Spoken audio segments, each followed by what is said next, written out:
el nombre de nuestro Señor Jesucristo, en esta noche maravillosa, Señor, que tú nos regalas.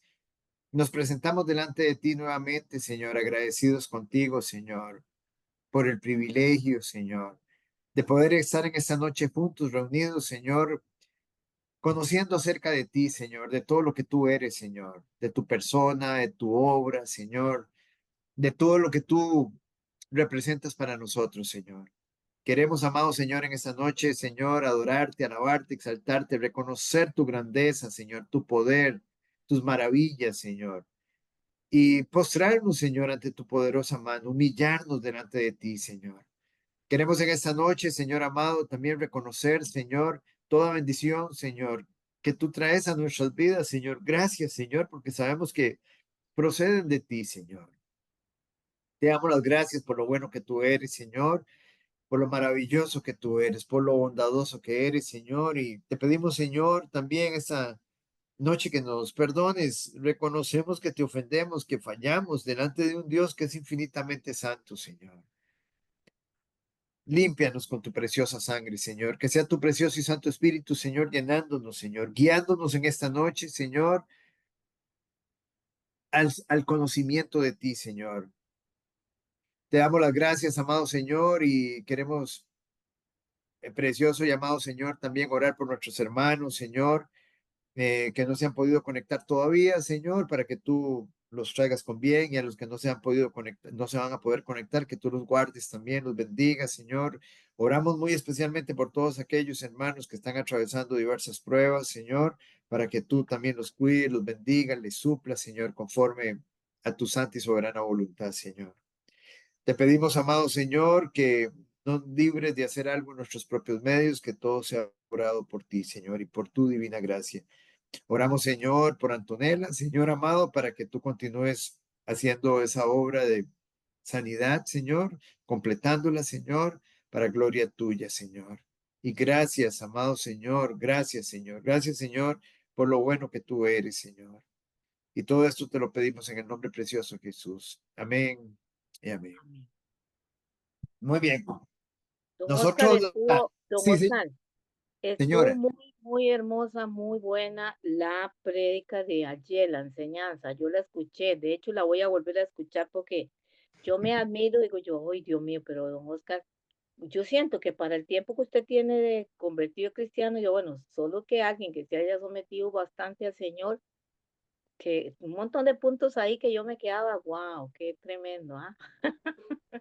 Que la gloria Especial. la reciba el Señor siempre, doña Maya. Muchas gracias Estoy por de sus acuerdo apreciaciones y las completamente, valoro mucho. doña Maggie. Las valoro mucho de todo corazón, y que el Señor reciba gloria, porque Él es el que, nada es mío, nada, como decir, le voy a dar una frase, como decía este teólogo Calvino: todo lo bueno que ustedes puedan ver en mí procede de Él, Así todo es, lo malo es mío, todo lo así, malo que puedan ver es lo que realmente me pertenece, eso es porque lo lindo. Él es el que pone en nosotros lo bueno, como decíamos el otro día, como dice la alabanza de esta que canta Ariel, ¿verdad? Digamos, nadie va a robar su gloria, todo procede de Él y todo vuelve a Él. Así Eso es lo que lindo. así es. Muchas gracias, hermana. Y que en realidad la palabra de Dios es algo precioso, es maravilloso, y siempre el Señor nos refresca con el poder de su precioso y santo Espíritu, que es el que hoy nos dirige y nos impulsa, nos da el poder para hacer su voluntad. Amén. Gracias, doña Maye. En esta noche, amada familia, nosotros la semana pasada, recordemos que terminamos viendo lo que eran los juicios, tanto para los creyentes como para los impíos.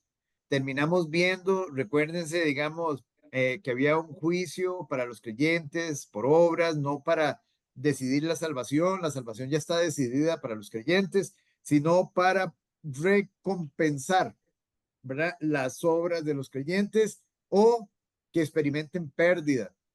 ¿Pérdida de qué? Digamos un ejemplo, o sea, el no recibir la recompensa por esas obras que hicieron mientras estuvieron en este cuerpo. Y también veíamos que los impíos también van a tener su juicio, no para decidir tampoco si se salvan o no se salvan porque ya están perdidos, ya están en la condenación eterna, sino para el juzgamiento de sus obras, o sea, el asignamiento, la asignación del castigo eterno para ellos, ¿verdad? Vimos también que, vamos a ver, eso, al final terminábamos diciendo, digamos, que algo importante es el saber que Dios en su eterno poder, en su justicia y en su santidad, le ha revelado a todos los pueblos, sin excepción, y según las Sagradas Escrituras, su inmutable estándar moral a la humanidad. Y eso ya lo vimos, nosotros lo vimos. ¿De qué manera se ha revelado el Señor a la humanidad? ¿De qué manera se ha revelado? ¿Qué recuerdan ustedes que vimos? Por medio de, por medio de la naturaleza, de su creación, por medio de su creación, perfecto. Ese es un medio que el Señor usó para revelarse a la humanidad. ¿Cuál otro? de su palabra, Por su palabra escrita, perfecto, por la revelación escrita, eso lo vimos también, y de qué otra forma también se reveló él a la humanidad, de tal manera que no tenemos excusa delante de él para decir que no hay Dios, que no sabemos de él. ¿De qué otra forma? De la encarnación de su palabra en Cristo. En este caso lo sabemos por su palabra, este casoncito, digamos, por su revelación escrita. Pero digamos, ¿de qué manera se ha manifestado Dios a la humanidad? Una es mediante su creación, mediante la naturaleza, mediante las cosas creadas. Una. Segundo, mediante la revelación escrita. Ahí nosotros podemos conocer la obra de nuestro Señor Jesucristo, que es lo que usted está diciendo, y podemos Ok, conocer su persona. el Espíritu Pero Él se Santo, reveló en una tercera forma. Espíritu Santo, por A medio del ver, Espíritu Santo, por medio de la ley escrita en nuestros corazones. ¿Se acuerdan? Por medio de la ley escrita en nuestros corazones, por medio de su ley moral que está en nuestra conciencia. Es aquella ley que nos dice a nosotros, digamos, lo bueno y lo malo. O sea, digamos, ok. Dios, porque ¿cómo sabemos nosotros lo que es bueno? ¿Cómo sabemos lo que es malo? O Cierto, sea, sí. ¿en base a qué? A esa revelación, o sea, a esa ley que el Señor puso en nuestros corazones y la tienen tanto los impíos como la tienen los creyentes. O sea, esto no es algo exclusivo del creyente, lo tenemos todos los seres humanos. Cuando nosotros no éramos creyentes, sabíamos lo que estábamos haciendo, sabíamos que estábamos haciendo mal. ¿Por qué? O sea, digamos, podemos hacer juicios morales precisamente por la ley que está escrita en nuestros corazones. Por lo tanto, por lo tanto, ningún hombre tiene excusa delante de él. Él ha revelado su voluntad detalladamente, como dijimos, a los hombres, y lo vimos, digámoslo así, en Romanos capítulo 3, versículo 2, por medio de las escrituras. Vimos también que Él se ha revelado a los hombres escribiendo su ley en el corazón, en Romanos 2, versículos del 12 al 16. Y también Él se ha revelado a los hombres a través de su creación, en Romanos capítulo 1, versículos 19 y 20. De tal manera que no hay excusa delante de Él en el día del juicio para los hombres. Ajá, ok, entonces los que han tenido el privilegio de poseer las escrituras serán juzgados según su nivel de luz, según las escrituras. Y los que solo han tenido la ley escrita en sus corazones serán juzgados según esa revelación de la ley. Cada hombre será juzgado según la luz que ha recibido. El problema entonces, hermanos, no es una insuficiencia de revelación divina. Es decir, ausencia del conocimiento de Dios. Nadie puede argumentar ausencia del conocimiento de Dios. Él se ha revelado a través de todo hombre. Entonces, ¿cuál es el problema? La rebeldía del hombre, que niega y restringe la revelación, restringe el conocimiento de Dios que ha recibido, porque en su injusticia no quiere someterse a ella. Vamos un momentito solamente para recordar a Romanos 1:18. Romanos 1:18. Vamos a empezar con Leandrito, con el más joven de todos. Leandrito. Romanos 1:18. Porque la ira de Dios se revela desde el cielo contra toda impiedad e injusticia de los hombres que detienen con injusticia la verdad. Entonces, muy bien, gracias, Leandro. Entonces, vean ustedes, hermanos. Ustedes pueden verlo acá. Dice, porque la ira de Dios, del Padre, se revela desde el cielo contra toda impiedad e injusticia de los hombres. Ya vimos esas dos palabras, impiedad e injusticia. La impiedad es vertical, la injusticia es horizontal. ¿Entendemos lo que estamos hablando? La impiedad es con respecto a Dios, la injusticia con respecto a los hombres. Entonces la ira de Dios se revela, dice, desde el cielo contra toda impiedad e injusticia de los hombres, que detienen con injusticia la verdad. Entonces, aquí, ¿cuál es el punto? La rebeldía del hombre no solamente niega la revelación, sino que la restringe. Digamos, el hombre impío restringe la revelación del conocimiento. No solo lo niega a él, sino que también restringe que llegue a otras personas. No quiere someterse a ella. Ahora, Salomón dijo lo siguiente. Vamos a Eclesiastés capítulo 7, versículo 20. Doña Maya, Eclesiastés 7:20.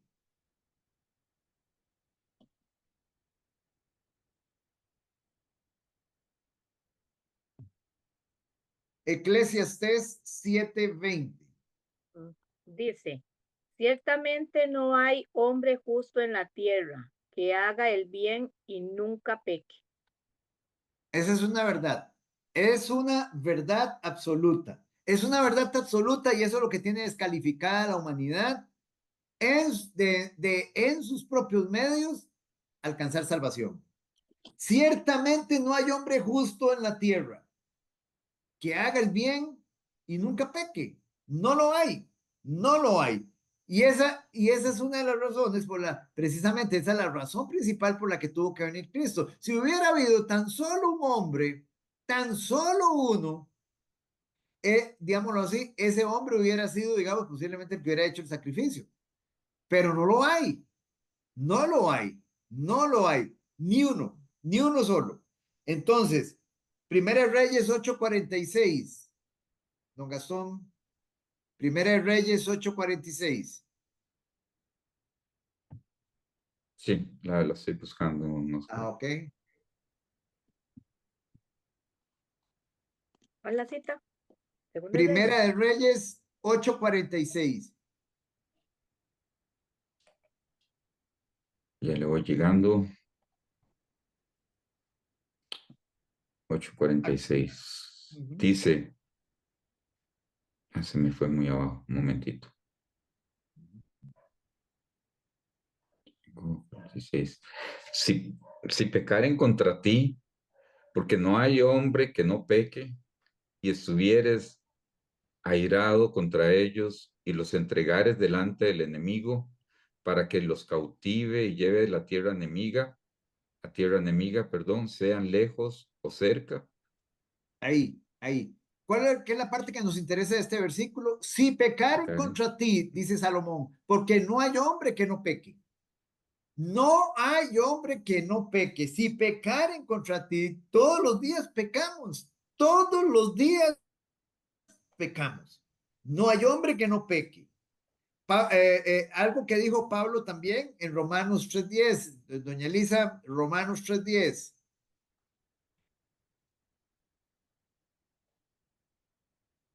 Romanos 3:10. ¿Qué dijo el apóstol Pablo?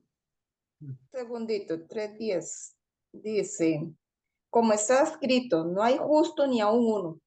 Ahí, dejémoslo ahí. No hay justo ni aún uno. Entonces tenemos una verdad. No hay absolutamente un hombre bueno. No hay absolutamente un hombre que en sus propios medios pueda alcanzar salvación. Ni uno, ni uno. Entonces, aquí, digamos, digamos, bueno, sería hacernos una pregunta. ¿Es injusto si Dios no envía, digamos un ejemplo, es injusto si Dios no envía a algún misionero a hablar de Cristo a una selva remota y los hombres son condenados. ¿Sería injusto? No, porque ya tiene su palabra en su corazón, como usted lo dijo, ¿no? Exacto. O sea, porque no hay excusa. La Entonces, moral. exacto. Mm. No hay excusa. Entonces, hay gente que quiere, hay gente, vea, siempre, este es un punto que siempre la gente saca. Pero, ¿y qué pasa con los musulmanes si nunca les hablan de Cristo? ¿Y qué pasa con los hindúes? ¿Y qué pasa, digamos, digamos, con los que están metidos en el Amazonas? ¿Y qué pasa con los budistas? Si no les llega el conocimiento de la verdad. ¿Qué pasa? ¿Es injusto Dios? No es injusto. No es injusto. ¿Por qué razón?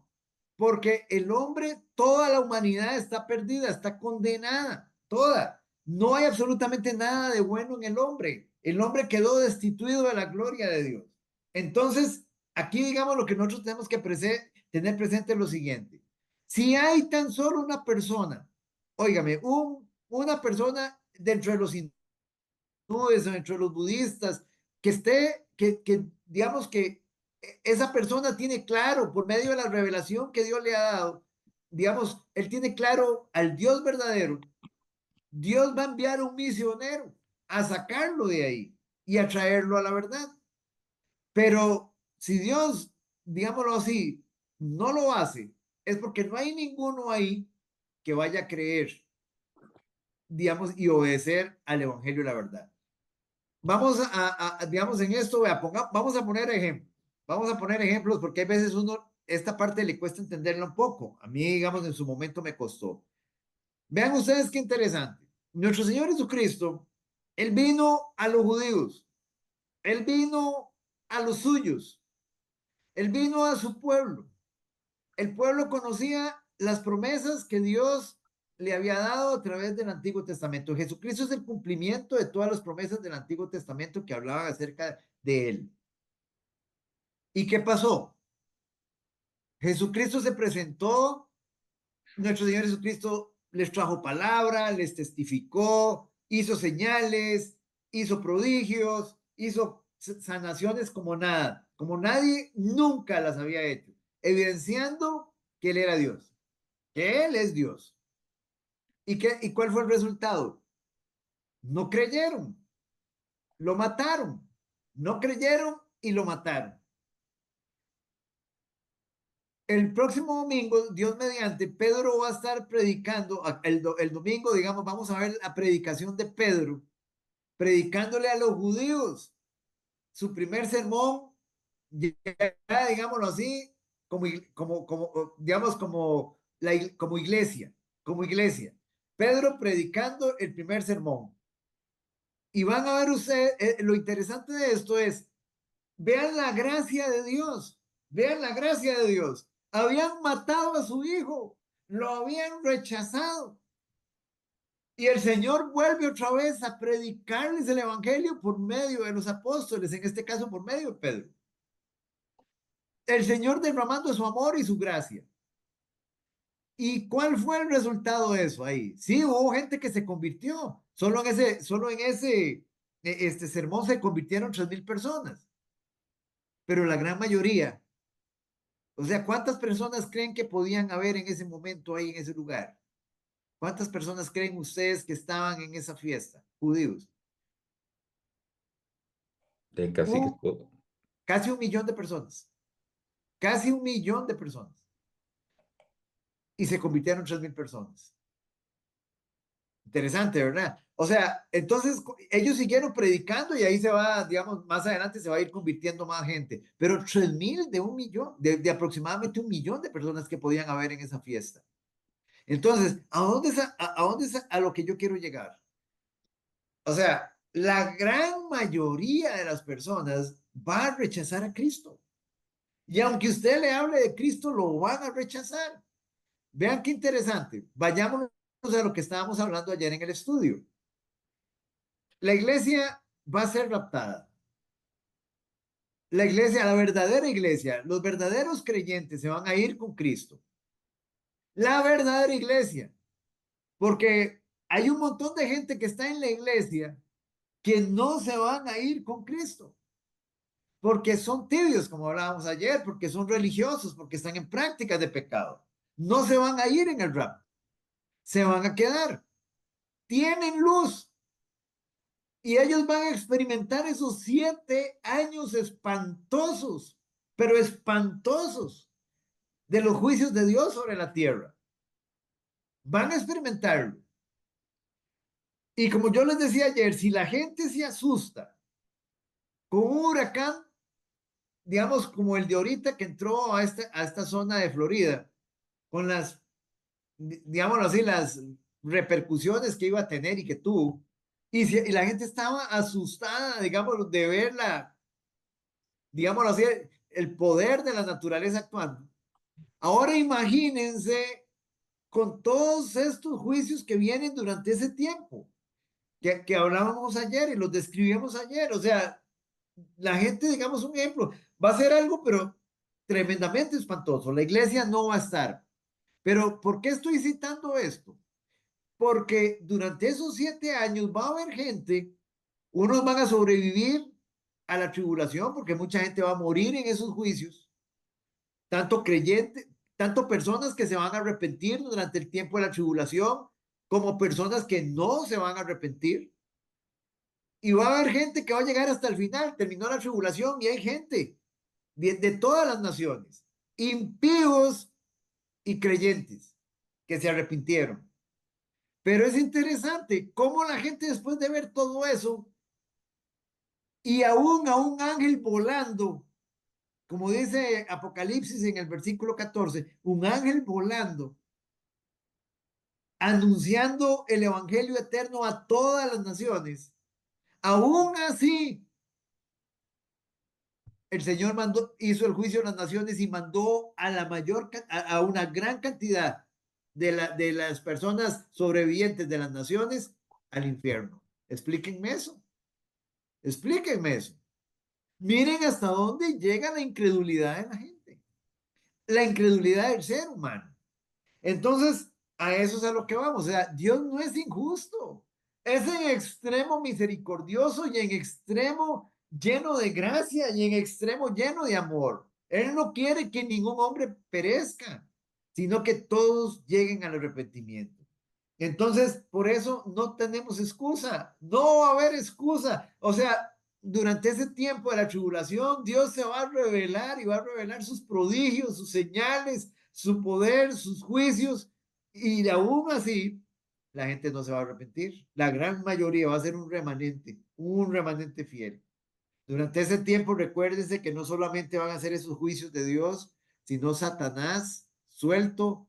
¿Quién más va a estar suelto? El anticristo, digamos así, el falso profeta durante todo ese también trabajando, operando para llevar juicios. Yo hoy creo que compartía hoy en los grupos un cortito de un pastor judío hablando acerca de esos tiempos.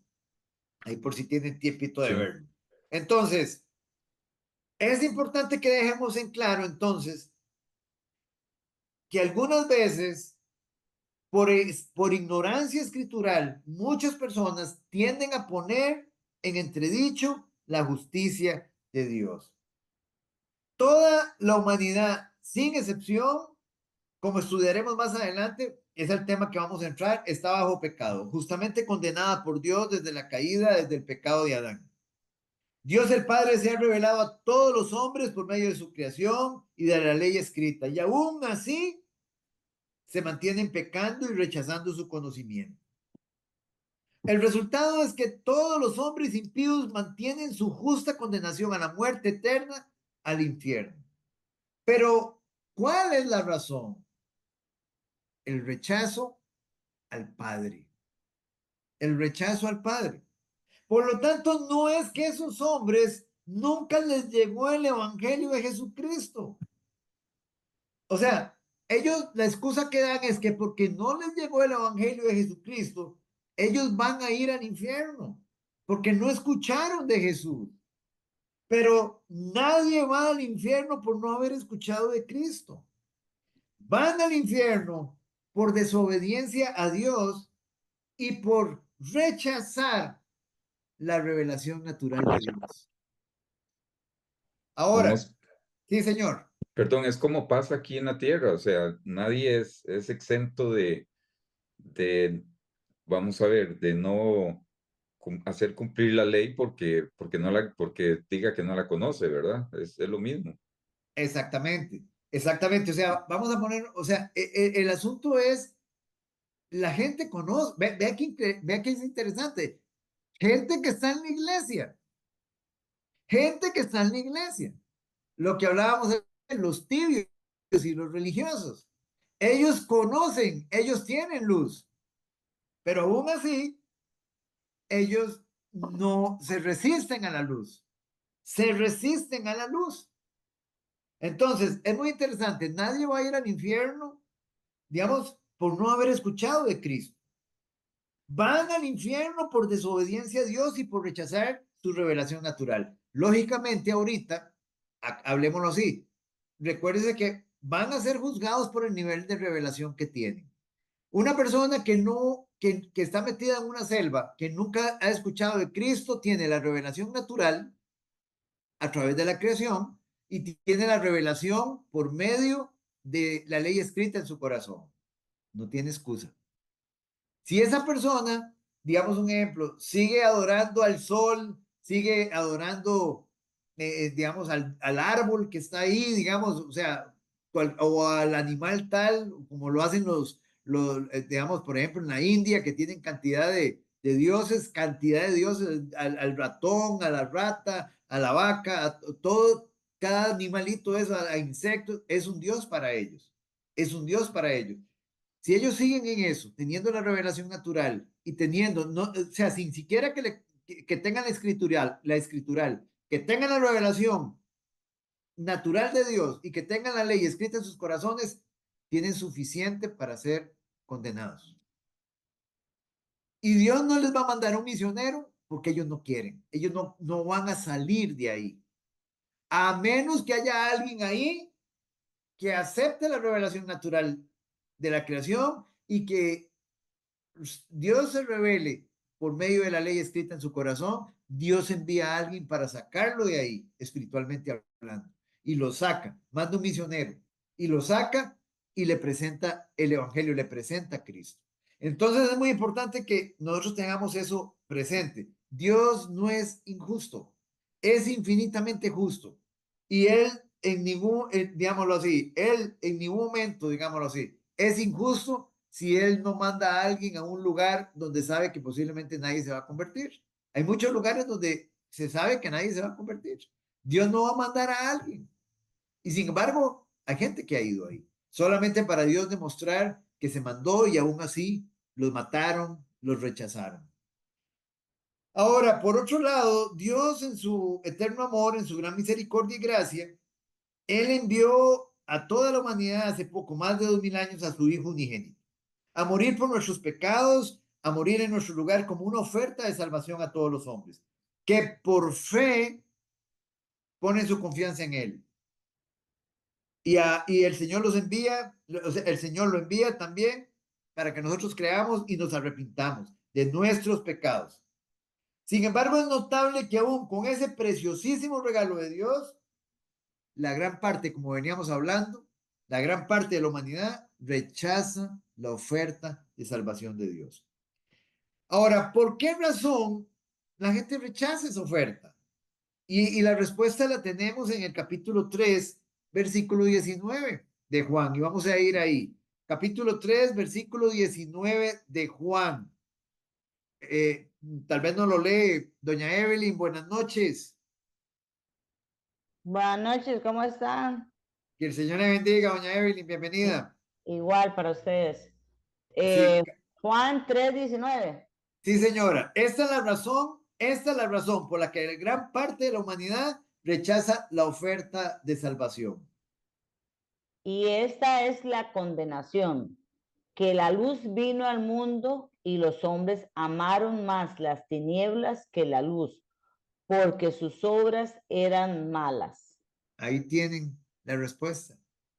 Esa es la razón. Esa es la razón, hermanos, por la que los hombres rechazan la oferta de salvación de Dios.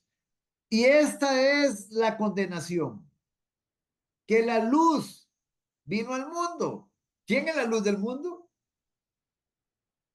Cristo, es la Listo. luz del mundo.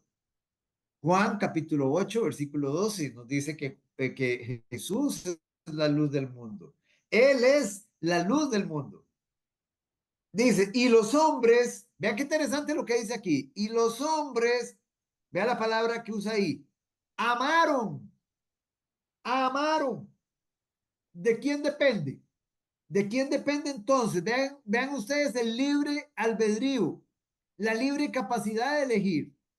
Dice, y los hombres amaron más las tinieblas que la luz, porque sus obras eran malas. Su inclinación, digámoslo así, en su naturaleza era mala y ellos amaban más sus obras infructuosas, sus obras de tiniebla. Entonces los hombres amaron más las tinieblas que la luz porque sus obras eran malas. Esa es la razón, hermanos, por la que los hombres rechazan la oferta de salvación. Todos los hombres ya han sido condenados desde su nacimiento, eso ya lo vimos. Por lo anterior mencionado, el rechazo a Jesús solo viene a incrementar su nivel de castigo por tener más luz. Vamos a ponerlo así. El hombre ya está condenado desde el nacimiento. Todos ya lo hemos visto. Ya por naturaleza estamos condenados.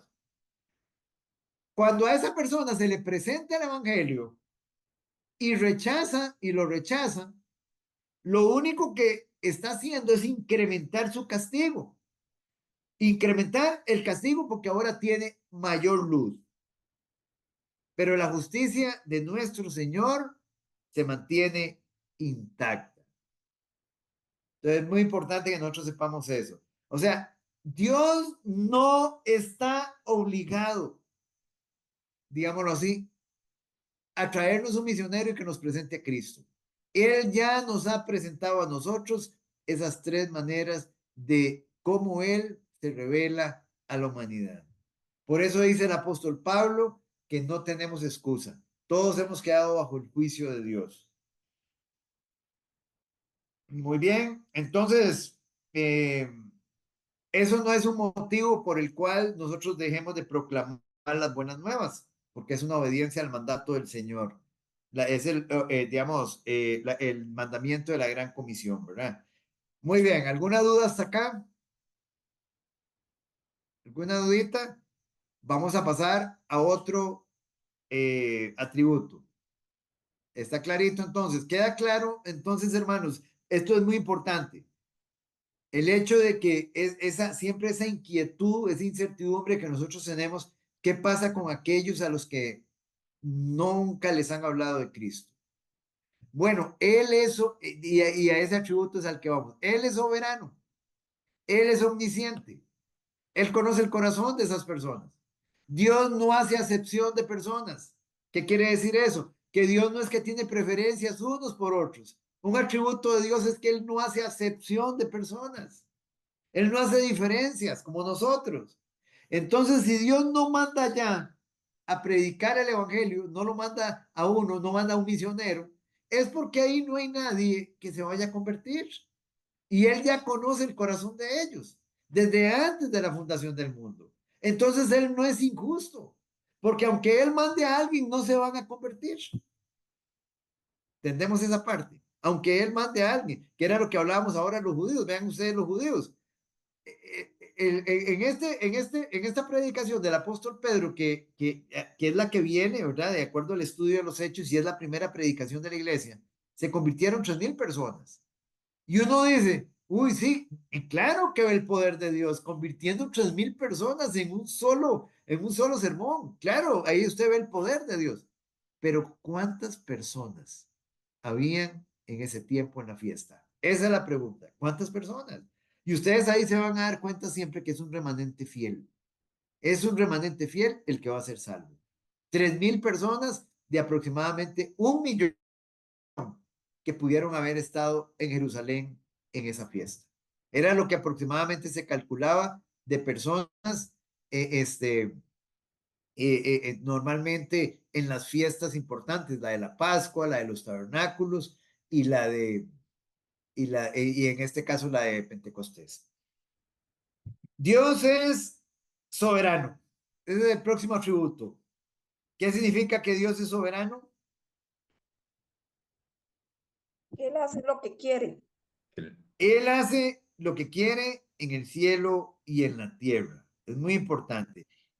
Él es el Rey de Reyes y el Señor de Señores. Vamos un momentito a Apocalipsis capítulo 19, versículo 16. Apocalipsis 19.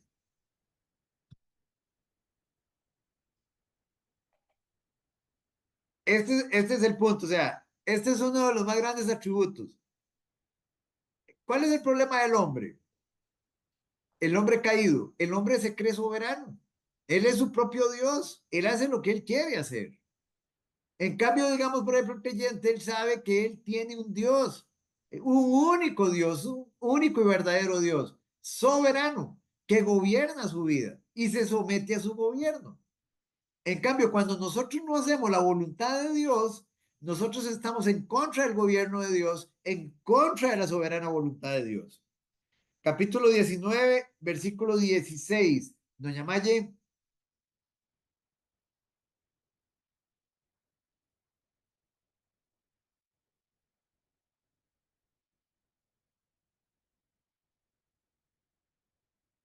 A ver.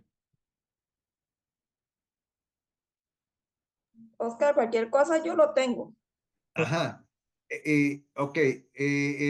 Léalo, Elisa, entonces. Léalo usted, por aquello que doña Mayelita esté ocupadita. En su vestidura y en su muslo tiene escrito este nombre: Rey de Reyes y Señor de Señores. Rey de Reyes y Señor de Señores. Rey de Reyes y Señor de Señores. Es muy importante, digamos, que nosotros recordemos algo. Nosotros siempre, digamos, desde que nosotros, digamos, recibimos a Cristo en nosotros, la confesión que nosotros hicimos fue recibirlo a Él como Señor y como Salvador. Son dos cosas distintas, son dos palabras y no se explican. Normalmente nadie las explica cuando la persona va y la ponen a hacer esa oración. Y por eso la gente no entiende lo que hizo. Y la gran parte de esas personas no nacieron de nuevo porque no lo entendieron. La palabra Señor aquí es muy importante porque si yo no acepto el señorío de Cristo, no acepto su señorío, yo también estoy rechazando la salvación. El señorío de Cristo va junto, hermanado con en este caso, con la salvación. Él es mi Señor y Él me salva. Pero si Él no es mi Señor, Él no me salva. Él no es mi Salvador tampoco. Nadie puede aceptar a Jesús como Salvador y rechazarlo como Señor, porque la humanidad quiere, o sea, la humanidad no tiene ningún problema en aceptarlo como Salvador, porque ya nosotros vimos de qué nos salva a Él, todas las cosas de las que Él nos salva. Nos salva el pecado, del poder del pecado, de la muerte, nos salva de la condenación de la ley, de la ira de Dios, del infierno, de toda maldición. O sea, entonces, él de todo eso nos salva. Él es nuestro Salvador y ahí no está el problema de las personas. El problema de las personas está en someterse a su señorío. Entonces, por eso es muy importante, cuando usted recibió a Jesús como Señor, usted lo que hizo con él fue, digamos, aceptarlo. Recuerda que la palabra griega para Señor es la palabra curios. La palabra para Señor es la palabra curios en griego, en hebreo, Adonai. Y la palabra Señor lo que significa es que Él es mi amo. Él es mi amo. Cuando yo lo recibí a Él como Señor, yo estoy diciéndole, Señor, tú eres mi amo. Y cuando yo le dije a Él que Él es mi amo, yo le estoy diciendo a Él que yo soy su esclavo, como veíamos ayer. Yo soy su doulos, soy su esclavo, soy su siervo. Y si ustedes ven una de las condiciones de un esclavo, digámoslo así, la condición principal es que los esclavos no tenían voluntad. Ellos hacían la voluntad de su Señor. Y nosotros somos por voluntad propia esclavos de nuestro Señor. Lo hemos recibido a Él como nuestro amo. Es muy importante que entendamos esto. Ok, en esa palabra Señor también está incluido que Él es nuestro dueño. Nuestro dueño. ¿Qué quiere decir que Él es el dueño nuestro? Que yo le pertenezco. Y Él hace con lo que Él quiera con su pertenencia. Yo soy su pertenencia. Inclusive para garantizar que yo soy su pertenencia, Él me ha sellado. Él me ha sellado. ¿Y con qué me ha sellado? Con el Espíritu Santo. Es la garantía de que yo le pertenezco a Él. Muy bien. ¿Qué más? Entonces Él es mi dueño. O sea, cuando yo lo acepté a Él como Señor, yo acepté que Él sea mi dueño y que mi vida le pertenece a Él para sus propios propósitos, enteramente dispuesto para Él, para lo que Él quiera hacer conmigo. Por eso Pablo dijo, Señor, ¿qué quieres que haga para ti? Cuando Pablo se rindió, Pablo lo entendió claramente. Eso es lo que significa Señor. Tercera palabra, Él es el soberano. O sea, estamos hablando de lo que implica la palabra Señor. Implica también que Él es soberano sobre mi vida. El soberano no soy yo. No soy yo el que hago lo que quiero hacer, lo que me da la gana hacer. Hago la voluntad de mi Señor, de mi curios. Lo que Él me diga que haga, eso es lo que yo tengo que estar dispuesto a hacer. No es lo que a mí me gusta, no es lo que yo quiero, no es a la hora que quiero o que yo agendo. O sea, la gente tiene una idea, voy a meter a Dios en mi agenda. Tengo que agendar mi tiempo con Dios. ¿Está bien dicho eso? No. No, así es radical, sino que yo soy el que tengo que estar en la agenda de Dios. Yo soy el que tengo que estar en la agenda de Dios. Es Dios usándome, es Dios utilizándome, porque eso es lo que significa el señorío de Él. No que Dios esté en mi agenda. Se trata de que yo estoy en la agenda de Dios. Eso es lo que ustedes entendían por esa palabra, Señor. ¿Qué más implica Señor? Cuando yo hablo de Señor, estoy hablando también de que Él es mi supremo gobernante, que Él es supremo en autoridad. Y como Él es supremo en autoridad, yo estoy dispuesto a hacer lo que Él me pida que haga. Me someto a su señorío, a su gobierno. ¿Cuál es su gobierno? ¿En base a qué está basado su gobierno? En base a su palabra, en base a las sagradas escrituras. Si yo no estoy sometido a su gobierno, yo no puedo decir que soy creyente, no puedo decir que he nacido de nuevo. Es ahí donde está el más grande problema. O sea, yo puedo llegar, hermanos, y arrepentirme, decir que me arrepentí, y puedo llegar y decir, puedo llegar lo de boca, y puedo llegar y decir que yo conozco la persona de Cristo, que conozco su muerte, que conozco su resurrección, que conozco el Evangelio, y lo creo.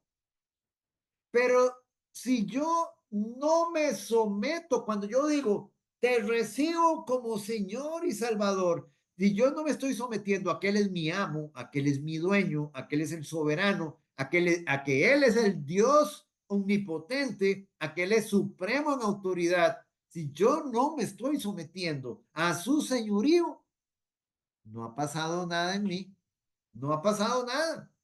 Si yo sigo mis prácticas de pecado, si yo sigo viviendo mi vida, como decíamos la otra vez, ya digamos un ejemplo, estoy en la iglesia y ya dejé las obras de la carne, ya dejé toda mi pecaminosidad, o sea, la he abandonado. Ahora estoy en la iglesia, pero no estoy haciendo lo que el Señor me pide que yo haga.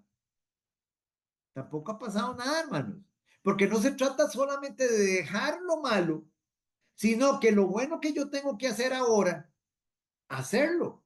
Ayer lo veíamos, ser siervos de la justicia.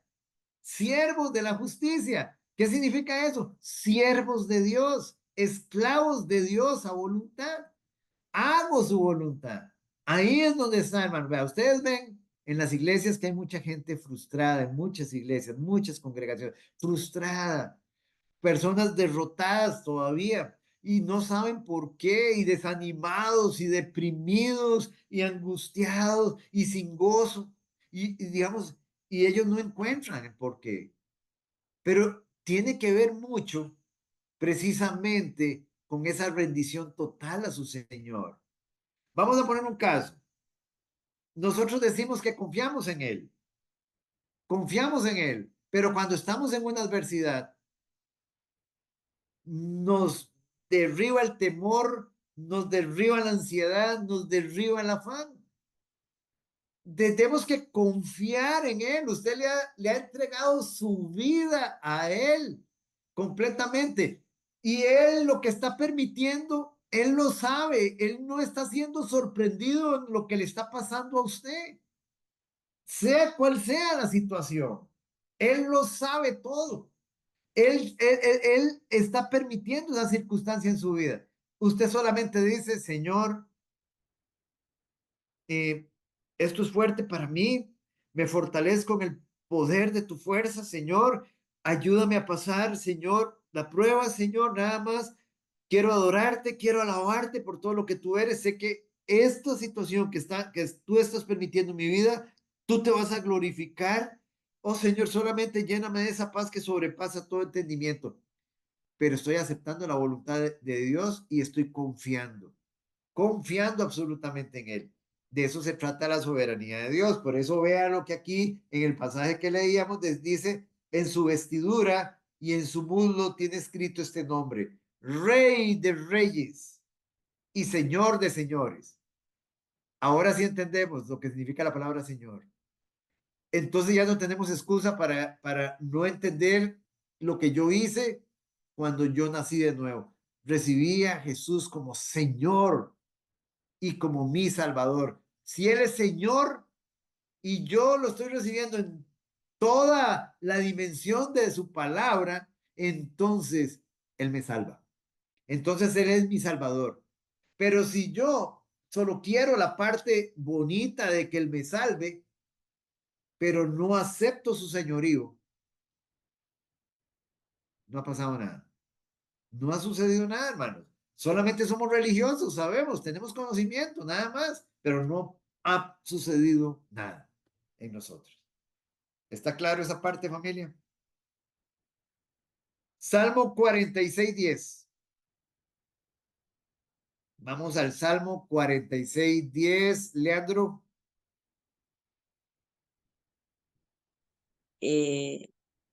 ¿Cuál, perdón? Salmo 46, versículo 10.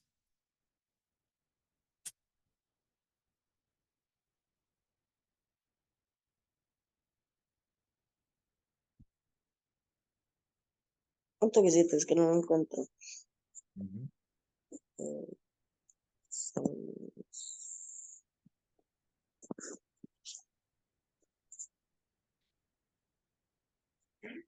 Salmos 46.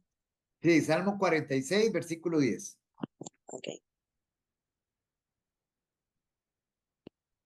46. Estad quietos y conoced que yo soy Dios, un ser exaltado, perdón, entre las naciones, enaltecido ser en la tierra. Muy bien. Estad quietos. Estad quietos. Independientemente cuál sea su circunstancia, estad quietos y conoced que yo soy Dios. Él es Dios, omnipotente, omnisciente, omnipresente, eterno, soberano, lleno de gracia, de verdad, de justicia.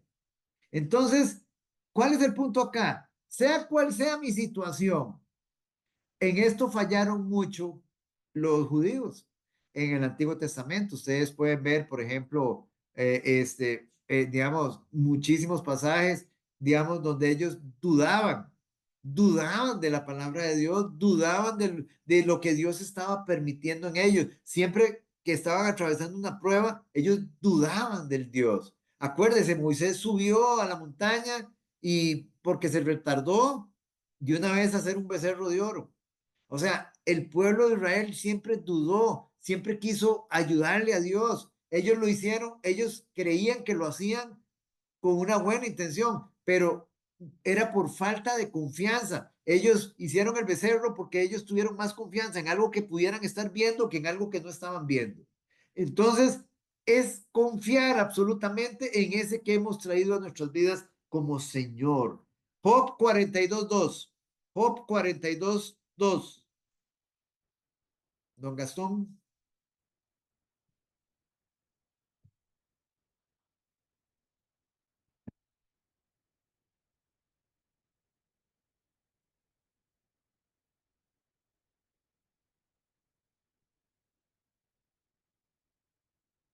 Perdón, don Oscar, es mío, ¿verdad? Es que estaba en la cocina Sí, recogiendo no se algo. preocupe, no se preocupe. Yo conozco, perdón, Job 42, versículo 2.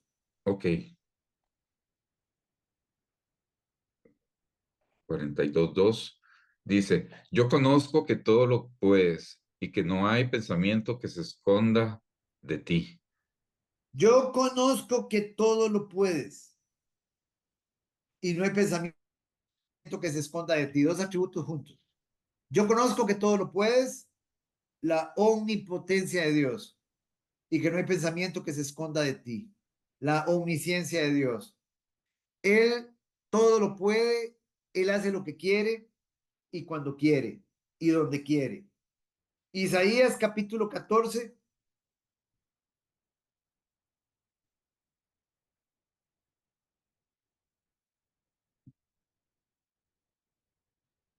Isaías 14. Vamos al versículo. A ver acá. Isaías 14, de los versículos 24 al 27. Doña Evelyn.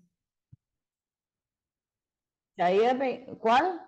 Isaías capítulo 14, versículos Ujú. del 24 al 27. Ok. Jehová de los ejércitos juró diciendo, ciertamente se hará de la manera que lo he pensado y será confirmado como lo he determinado, que quebrantaré al asirio en mi tierra y en mis montes lo hallaré, y su yugo será apartado de ellos y su carga será quitada de su hombro. Este es el consejo que está acordado sobre toda la tierra y esta, la mano, está extendida sobre todas las naciones, porque Jehová de los ejércitos lo ha determinado y quién lo impedirá, y su mano extendida, quién lo hará retroceder. Ven el Sí, atributo. No, ahí está bien. ok. Ahí está bien. Gracias, doña Evelyn. Ahí está bien. Vean ustedes la determinación, la soberanía de Dios. ¿Quién puede detener a Dios de hacer lo que ha planeado? Jehová de los ejércitos juró diciendo, ciertamente se hará de la manera que lo he pensado. Él va a hacer de la manera como lo ha pensado, aunque usted piense diferente. Por eso a mí muchas veces las personas, digamos, los ateos, a Dios que, vamos a poner un caso, el ateo no entiende, no llega a entender por su ignorancia. O sea, a Dios no le importa que él sea ateo o no sea ateo. El punto es, o sea, el punto es, Dios es Dios y listo. Jehová dice, ciertamente se hará de la manera como he pensado y será confirmado como lo he determinado, que quebrantaré al asirio en mi tierra y en mis montes lo hallaré, y su yugo será apartado de ellos y su carga será quitada de su hombro. Este es el consejo que está acordado sobre toda la tierra y está la mano extendida sobre todas las naciones. Y esta la mano extendida de todas las naciones. Porque Jehová de los ejércitos lo ha determinado. ¿Y quién lo impedirá? Y su mano extendida, ¿quién la hará retroceder? Esto es este es el punto. Así que digamos, aquí digamos, es muy importante ver la soberana voluntad de Dios. No hay quien le diga al Señor por qué lo hace así o que no lo haga o que es injusto. No, Isaías 43, versículo 13. Isaías 43, 13.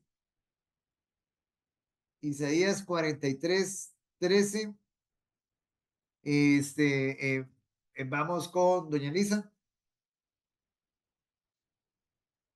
43:13 dice. 43, 43. Sí, 43:13. Sí, Dice, ok. aún antes que hubiera día, yo era, y no hay quien de mi mano libre. Lo que hago yo, ¿quién lo estorbará? Lo que hago yo, ¿quién lo estorba? ¿Quién lo estorba? Nadie. Isaías 46, 10. Isaías 46, 10. Don Gastón.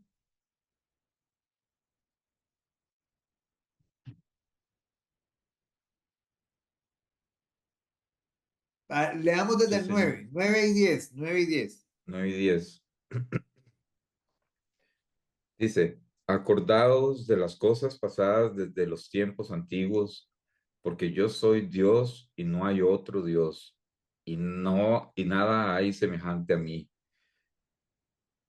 que anuncio lo por venir desde el principio y desde la antigüedad, lo que aún no era hecho, que digo, mi consejo permanecerá y haré todo lo que quiero.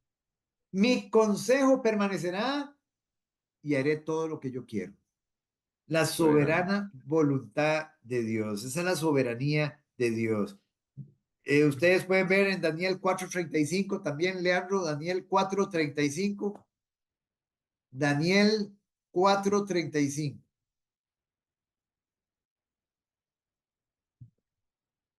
Voy un toque. Daniel. Ajá, correcto. 35.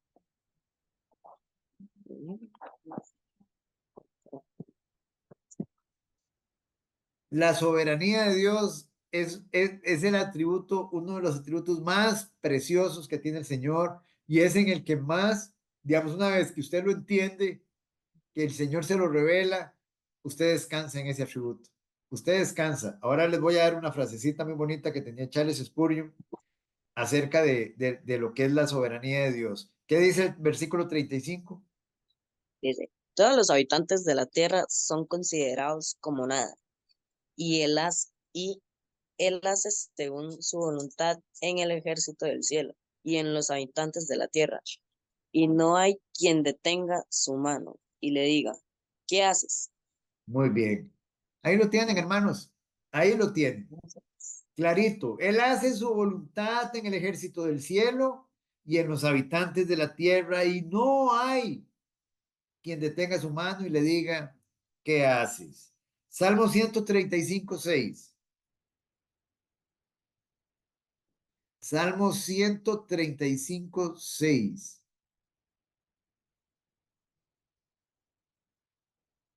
Doña Evelyn. Voy. Todo lo que Jehová quiere, lo hace, en los cielos y en la tierra, en los mares y en todos los abismos. Muy bien, excelente. Todo lo que quiere, él hace. Todo, absolutamente todo lo que quiere, él hace. Doña Elisa, Salmo 115, 3.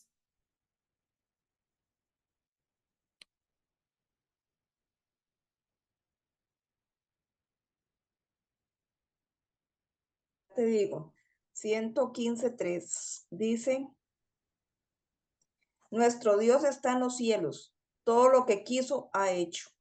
Todo lo que quiso ha hecho. Todos estos son versículos que destacan la soberanía de Dios. Aquí hay otro. Proverbios, capítulo 16, son montones. Proverbios 16:4, por ejemplo. ¿Qué dice Proverbios 16:4? Gastón. Para allá.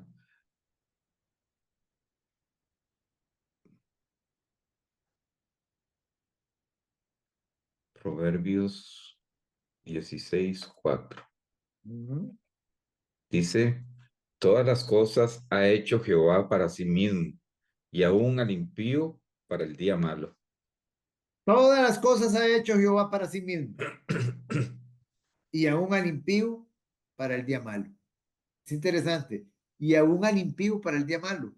O sea, todas las cosas ha hecho para sí mismo, y aún al impío para el día malo. O sea, ahora, ya nosotros hemos estudiado, no es que Dios hizo al hombre malo, sino que él sabía que el hombre iba a pecar, él sabía que el hombre se iba a apartar de él, y entonces también él preparó el día malo para el impío.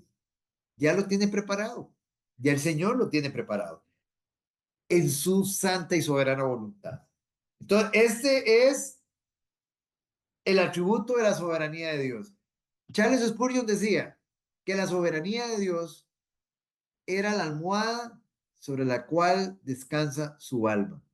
Entonces, cuando uno entiende que Dios está detrás de todos y cada uno de los acontecimientos que le suceden a un ser humano, sean buenos estos acontecimientos o no tan buenos, usted descansa. Porque usted no puede decir, oh Señor, pero ¿por qué? ¿Por qué Satanás hizo esto? ¿Por qué los demonios hicieron esto? ¿Por qué pasó tal cosa? Dios lo permitió. Lo adoramos y lo alabamos, como hizo Job. Lo adoramos y lo alabamos. Sea buena la circunstancia que nos está sucediendo o no sea buena, Dios está en control de todo. No hay absolutamente nada que sorprenda a Dios. Si hay algo que sorprende a Dios, que tomó por sorpresa a Dios, Él no es Dios. Él no es Dios, simplemente no es Dios. No es Dios omnipresente, omnipotente, omnisciente, soberano. Él está en control de todos y cada uno de los acontecimientos, circunstancias que le acontecen al ser humano. ¿Hay alguna duda con respecto a la soberanía de Dios? No, Señor. Dios es inmutable. Él es inmutable. Aquí tenemos otro atributo. Dios es inmutable. ¿Qué quiere decir? Que Él no cambia, es el mismo ayer y hoy y siempre. Él no cambia. Él no cambia. Él no cambia. Su infinita vida divina, en su infinita vida divina, Él es el mismo. Ayer, hoy y siempre. Él no cambia su naturaleza. Él no cambia su carácter. Y hermanos, esto es algo maravilloso porque cuando usted entiende, cuando nosotros llegamos a entender que Dios no cambia, entonces lo maravilloso es usted es salvo. Dios no va a cambiar su manera de pensar en cuanto a usted. Él ya lo salvó.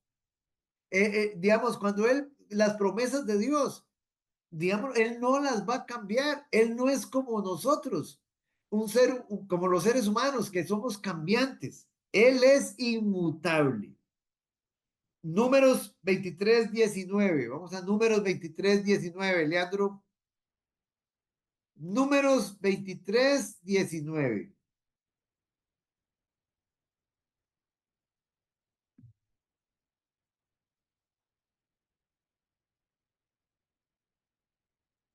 $23:19. Ajá. ¿Qué dice? Dios no es hombre para que mienta, ni hijo de hombre para que se arrepienta. Él dijo, habló, y no lo ejecutará. Ajá, muy bien. Dios no es hombre para que mienta, ni hijo de hombre para que se arrepienta. Él dijo y no hará, habló y no lo ejecutará.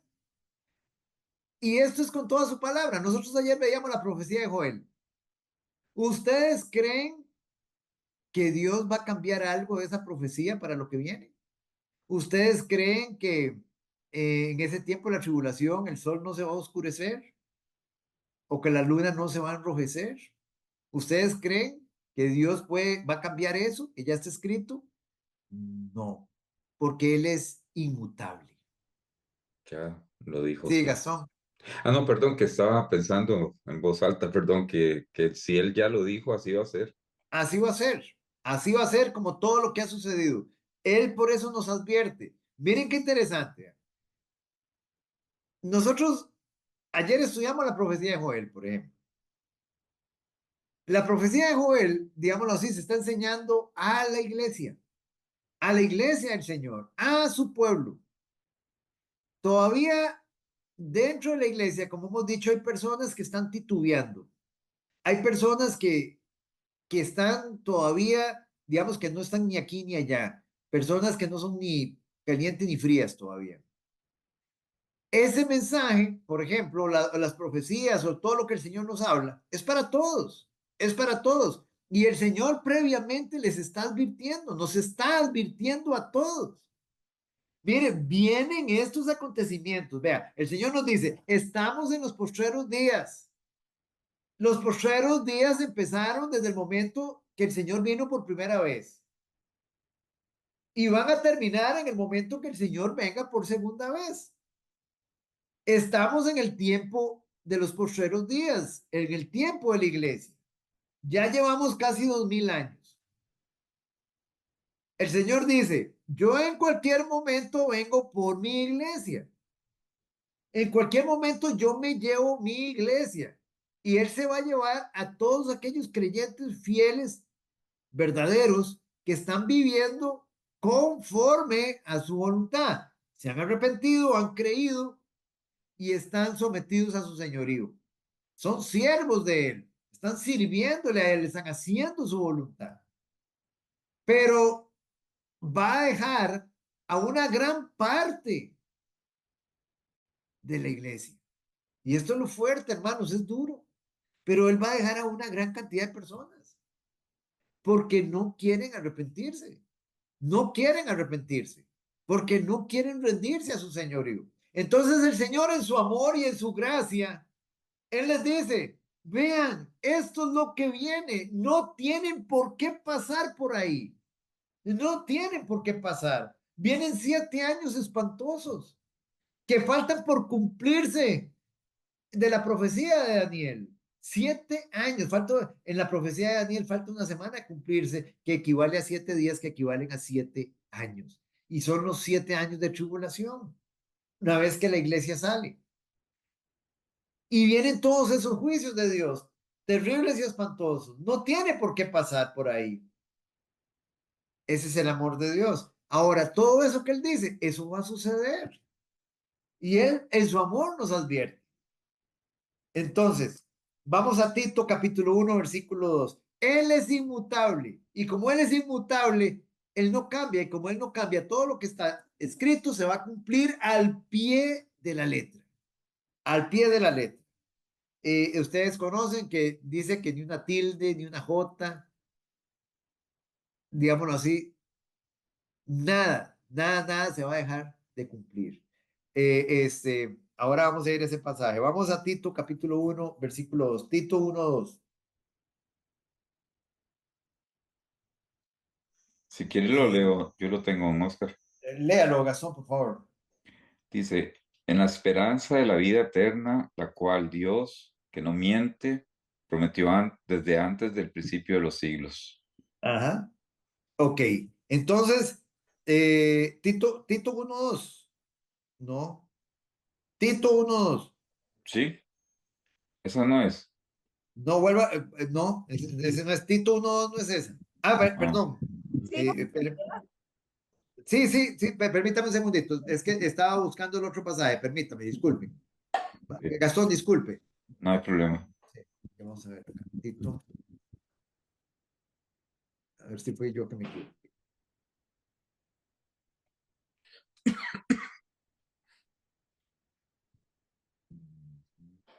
Ok. Ajá. Ok, sí, no, correcto. Estamos bien ahí, Gastón, discúlpeme. Sí, nuevamente léalo, Gastón. El Señor dice, en la esperanza de la vida eterna, la cual Dios, que no miente, prometió desde antes del principio de los siglos. Muy bien. En la esperanza de la vida eterna, la cual Dios, que no miente, es inmutable, prometió desde antes del principio de los siglos. Muy bien. Malaquías capítulo 3, versículo 6. Malaquías 3, 6. Doña Evelyn.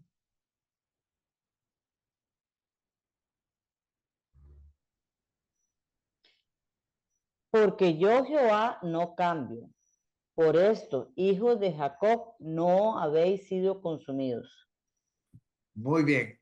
Ustedes, digamos, entendamos acá, dice, porque yo Jehová no cambio, soy inmutable. Por eso, hijos de Jacob, ¿a quién les está hablando? Si usted me dice a los hijos de Jacob, pero ¿quiénes son los hijos de Jacob? Israel. Israel. Muy bien, le está hablando a los israelitas. Dice, por esto, hijos de Jacob, por esto, israelitas, no habéis sido consumidos. ¿Por qué, a pesar de que Israel pecó tanto contra el Señor, por qué el Señor no los destruyó? Sí, por su gracia, por su amor, por misericordia, todo eso está bien. Pero ¿por qué específicamente no los destruyó? Porque ahí vendría el Salvador y si no, no se hubiera cumplido la escritura, ¿no? Sí, Por ahí pueden pero dar. acuérdese que él le dijo a Moisés, Moisés, si quiere yo destruyo este pueblo y hago otro, él se lo dijo a Moisés. Ujú.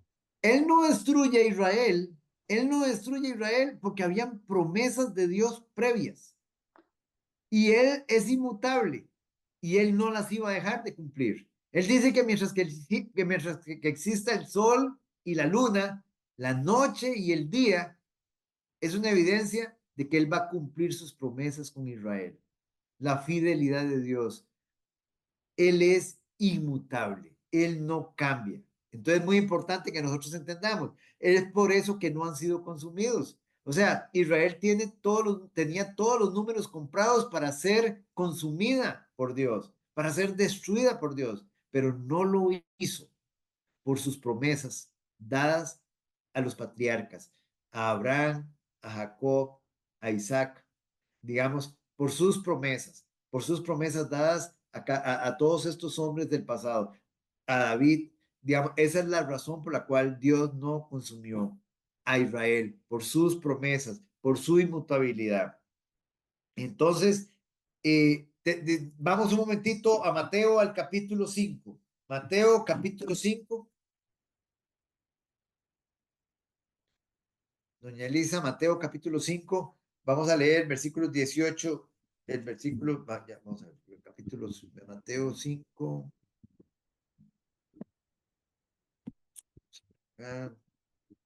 Mateo capítulo 5, versículos 18 y 19. Dice, porque es cierto os digo que hasta que pasen el cielo y la tierra, ni una jota ni una tilde pasará de la ley, hasta que todo se haya cumplido. Ahí, De dejémoslo ahí, ese es el que me interesa. Porque de cierto os digo que hasta que pasen el cielo y la tierra, ni una jota ni una tilde pasará de la ley hasta que todo se haya cumplido. ¿Cómo se llama eso? Inmutabilidad de Dios. Esa es la inmutabilidad de Dios. Muy bien. Santiago capítulo 1, versículo 17. Santiago 1, 17.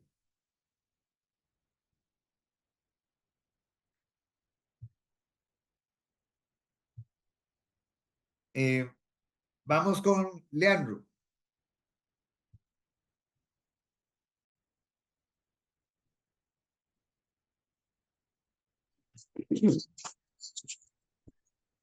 Toda buena dádiva y todo don perfecto desciende de lo alto, del Padre de las luces, en el cual no hay mudanza ni sombras de varianza. Muy Gracias. bien. Toda buena dádiva es una dádiva, Un regalo. un regalo. Entonces dice, todo regalo, todo don, dice, toda buena dádiva, todo regalo y todo don perfecto desciende de lo alto. O sea, todo lo bueno viene de Dios. Todo lo bueno viene de Dios. Del Padre de las luces, en el cual no hay mudanza. ¿Qué significa mudanza? Cambio. Cambio. No hay mudanza, no hay cambio en él, ni sombra de variación. La inmutabilidad de Dios. ¿Alguna duda con respecto a la inmutabilidad de Dios? Esa es la razón, hermanos, por la que usted puede estar tranquilo. La palabra de Dios se va a cumplir. Todo se va a cumplir, todas las promesas se van a cumplir. Por eso nos anclamos a Él, a su palabra, porque todo se va a cumplir. La fidelidad de Dios, ya lo vimos, el atributo de la fidelidad, y podemos ver también el atributo de su inmutabilidad. Dios es eterno. Ahí tenemos otro atributo. La eternidad de Dios. ¿Cómo la podemos definir, la eternidad de Dios? ¿Qué significa que Él es eterno?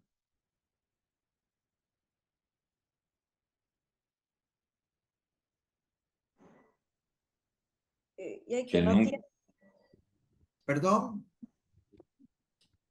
que no tiene Gastón? fin. Sí, sino que bueno, que no tiene fin. sí, Gastón, usted, perdón. es infinito, o sea, no, exactamente, no tiene fin, nunca va a dejar de ser Dios, nunca va a Ajá, dejar de existir. ajá. No solamente no tiene fin, tampoco tiene principio. La eternidad se define como un indivisible presente. Es un indivisible presente que dura para siempre. O sea, Dios vive en un tiempo presente continuo que nunca se termina. Oiga lo que estoy diciendo. Dios vive en un tiempo presente continuo. Nosotros como criaturas tenemos un principio y tenemos un fin. Dios no tiene ni principio ni tiene fin. ¿Estamos claros en eso? Dios vive en un eterno, en un indivisible presente. O sea, para Dios todo es tiempo presente, eternamente, infinitamente, como decía Gastón. Como atributo de Dios, ok, Él no tiene principio ni fin. La eternidad nos la imaginamos como un tiempo sin principio y sin fin, como dice el Salmo 92. Vamos al Salmo 92. Salmo 90, versículo 2. Doña Evelyn, Salmo 92. Antes que naciesen los montes y formases la tierra y el mundo, desde el siglo y hasta el siglo tú eres Dios. Qué lindo, ¿va? La Hermoso. eternidad de, la eternidad de Dios. Mire, antes que naciesen los montes y formases la tierra y el mundo, desde el siglo y hasta el siglo, tú eres Dios. Aquí nos habla de que Él no tiene principio. Él siempre ha estado, como dice Gastón, nunca ha dejado de ser. Nunca, Él nunca llegó a ser, Él siempre ha sido. Dios es desde la eternidad y hasta la eternidad. Las primeras palabras en la Biblia, ¿cuáles son? Dice, en el principio creó Dios. En el principio Dios. Ahora, antes de que cualquier cosa llegara a ser, Dios ya estaba en existencia. Él creó el tiempo para su creación. El tiempo es para nosotros, no para Él. Él es eterno. El Nuevo Testamento, hermanos, lo presenta. Vamos, por ejemplo, a Apocalipsis 1.8. Doña Mayela, Apocalipsis 1.8. Don Oscar, Estamos en la eternidad. Perdón, sí, si puedo Gastón. hacerle una preguntita antes de ir ahí. Sí, Yo me diga, imagino Gastón. entonces que la parte donde se refiere a que Él es el principio y el fin, eso aplica a nosotros, del alfa y el omega, no a la naturaleza eterna de Dios. Eh, ¿Cómo puede correcto, o sea, interpretarse eso? no. O sea, por ejemplo, dice, yo soy el alfa, por ejemplo, él dice, yo soy el alfa y el omega. el principio y el fin, dice el Señor. O sea, pero es una referencia, digamos, para su creación. Pero en Ajá. realidad Él no tiene ni principio ni tiene fin. Él ha estado siempre en una Exacto. comunión íntima, eterna, digamos, con su Hijo y con el Espíritu Santo. Eterna, Él siempre ha estado. Cuando Él dice, yo soy el principio, sí, Él es para Él, o sea, nosotros tenemos un principio, el mundo tuvo Exacto. un Aplica a principio, el nosotros, a universo la tiene un creación de principio. Él, a Exacto. su Y la creación. creación igualmente va a tener un fin, digamos, pero Él es eterno. Él ha estado tanto en el principio, es una forma de decir, estuve en el principio de la creación y voy a estar al final. Él es el alfa y Él es la omega. A eso se refiere. Entonces, Apocalipsis 1:8, doña Yo, Maye, ten- yo tengo otra pregunta, don Oscar. sí, Cuando usted diga, estaba hablando lo de Moisés, de que Dios le preguntó que si quería destruir al pueblo y que ajá, hacía uno nuevo, pero también hay como una intervención de Moisés ahí. Entonces, en ese caso, digo yo, me quedé pensando, ¿será que Dios le preguntó a Moisés como para conocer el corazón de Moisés? sí, digamos, bueno, eso, ¿cómo se llama eso? ¿Cómo diríamos que se llama eso? Se llama comunión. Comunión.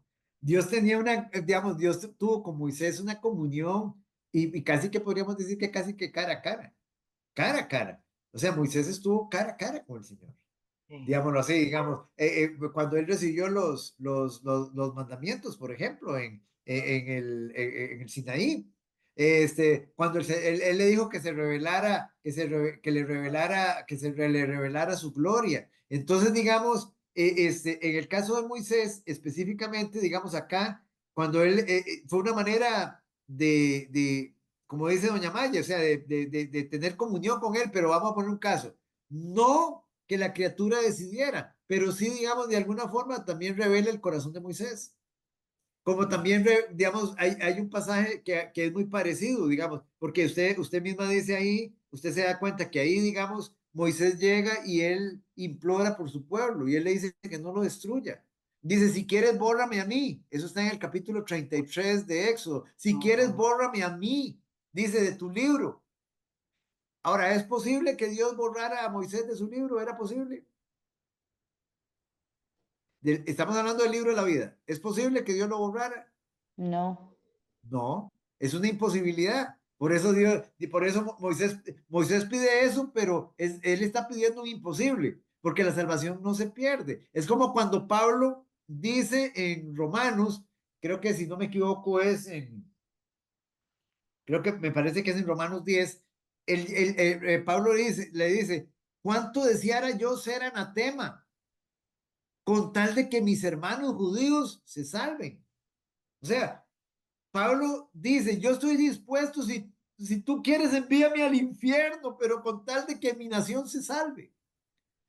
Era una imposibilidad también, una improbabilidad. ¿Por qué? Porque el apóstol Pablo era salvo. O sea, entonces es muy importante. Ahí no está diciéndole Pablo, bórrame el libro, Moisés. No. Entonces, no es porque la criatura, digamos, expresó algo que Dios entonces va a cambiar su opinión. No, Dios tiene ya su plan y simple y sencillamente hace esa pregunta a Moisés o le dice a Moisés, yo puedo destruir, si quieres los destruyo de una vez y hago un pueblo nuevo, digámoslo así, para lograr el plan que el Señor tenía. Él lo podía hacer, pero no, Dios nada más como dice doña Mayela, se lo pone a Moisés ahí y también Moisés revela su corazón ahí, digamos, lo que había en él, ¿verdad? Que digamos un ejemplo era realmente un corazón conforme a la voluntad de Dios.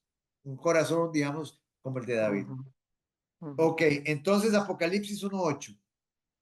Apocalipsis 1:8 dice, yo soy el alfa y el omega, principio y fin, dice el Señor, el que es, que era, que ha de venir, el Todopoderoso. Ajá. Nada más analicemos aquí, porque aquí hay unas palabritas bien bonitas. Dice lo siguiente, yo soy el alfa y el omega, principio y fin, dice el Señor.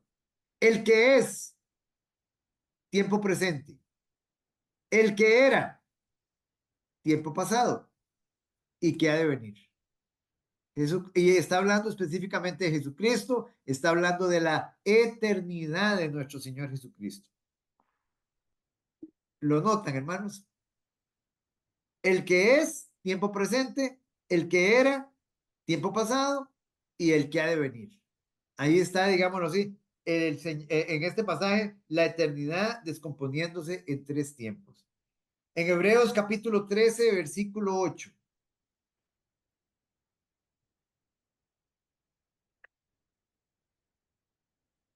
Hebreos capítulo 13, versículo 8. Doña Elisa. Dice, Jesucristo es el mismo ayer y hoy y por los siglos. Él es el mismo ayer, hoy y por los siglos. Él es el mismo. Entonces, en cuanto a su eternidad, Dios está fuera del tiempo. Es como muchas veces lo hemos dicho, o sea, cuando nosotros hemos explicado la presencia de Dios, ¿verdad? Es como si Dios estuviera en una torre, digámoslo así, o como si una persona, más bien, una persona estuviera en una torre viendo un desfile. El desfile es el universo que Dios ha creado. Y Dios está desde encima viendo todos los acontecimientos que están sucediendo. Él ve todo. Él conoce el principio y el fin de todo lo que va a acontecer en su universo. ¿Alguna duda, hermanos, hasta lo que hemos visto hasta acá? ¿Alguna inquietud? Hay otro atributo, digamos, que quiero dárselos, digamos, que se conoce, digamos, normalmente no se pronuncia mucho. Es la aceidad de Dios. ¿Saben qué significa la aceidad de Dios? Es otro de los atributos de Dios. La aceidad de Dios. Es un término teológico donde se refiere a la autosuficiencia de Dios. Él es autosuficiente, en el sentido de que Él no necesita absolutamente nada de nadie. Él no necesita nada que no se encuentre en sí mismo. Dios es completamente independiente. La aceidad de Dios. Él es completamente independiente y autosuficiente. Y cuando hablamos de la aceidad de Dios, estamos hablando del Padre, del Hijo y del Espíritu Santo. Únicamente. Autosuficiente.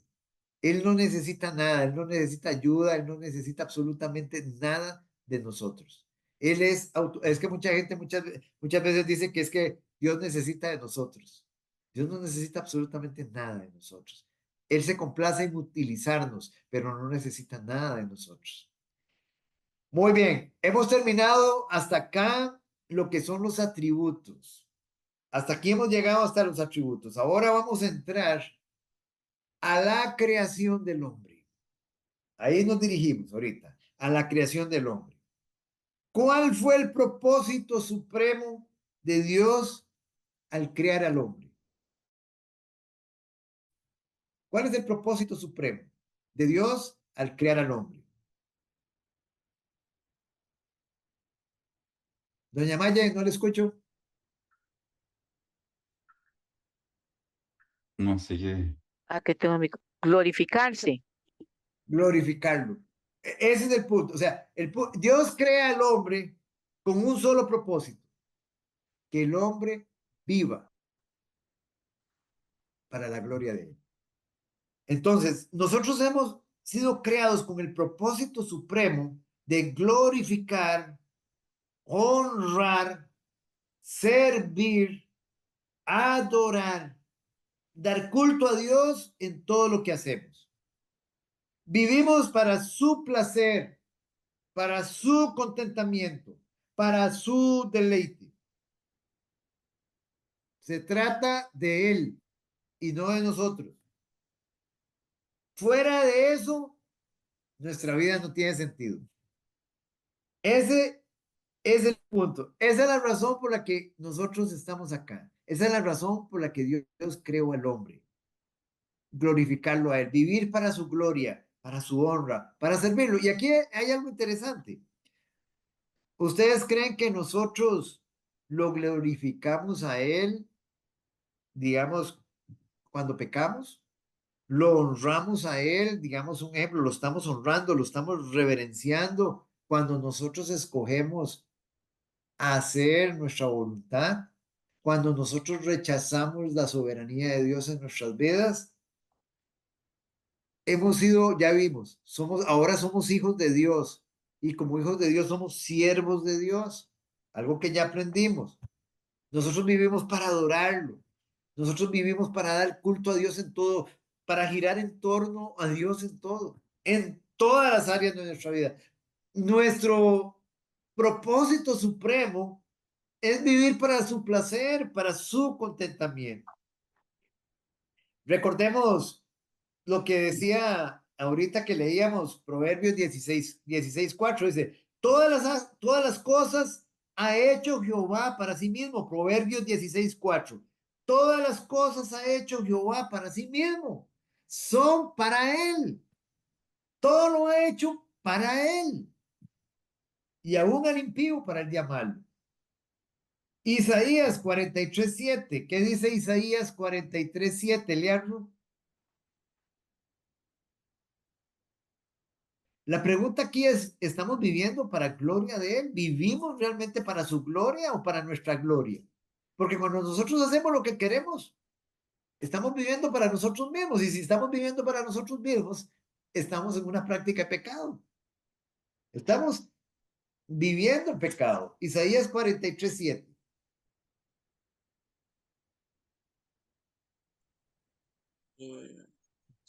Ya se lo leo.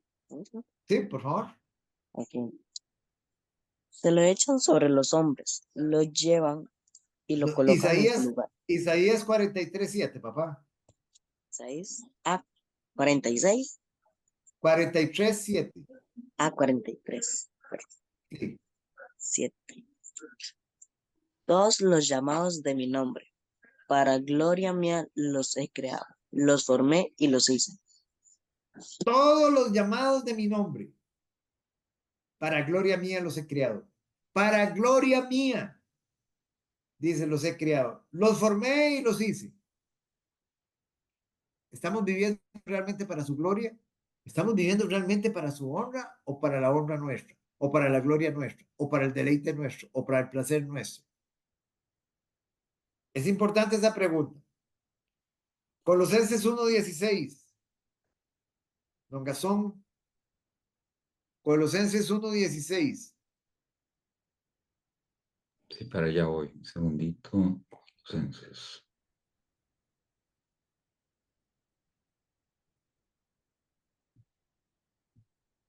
1:16, ¿verdad, don Oscar? Ajá, correcto. Ok. Dice, porque en él fueron creadas todas las cosas, las que hay en los cielos y las que hay en la tierra, visibles e invisibles, sean tronos, sean dominios, sean principados, sean potestades. Todo fue creado por medio de él y para él. Muy bien, todo fue creado por medio de él y para él. Todo fue creado por medio de él y para él. O sea, aquí estamos incluidos nosotros. Entonces fuimos creados por medio de él y para él. Ahora, digamos, contrastemos esto con Romanos 1:21. Vamos a Romanos 1:21, por favor. Romanos 1:21, doña Evelyn.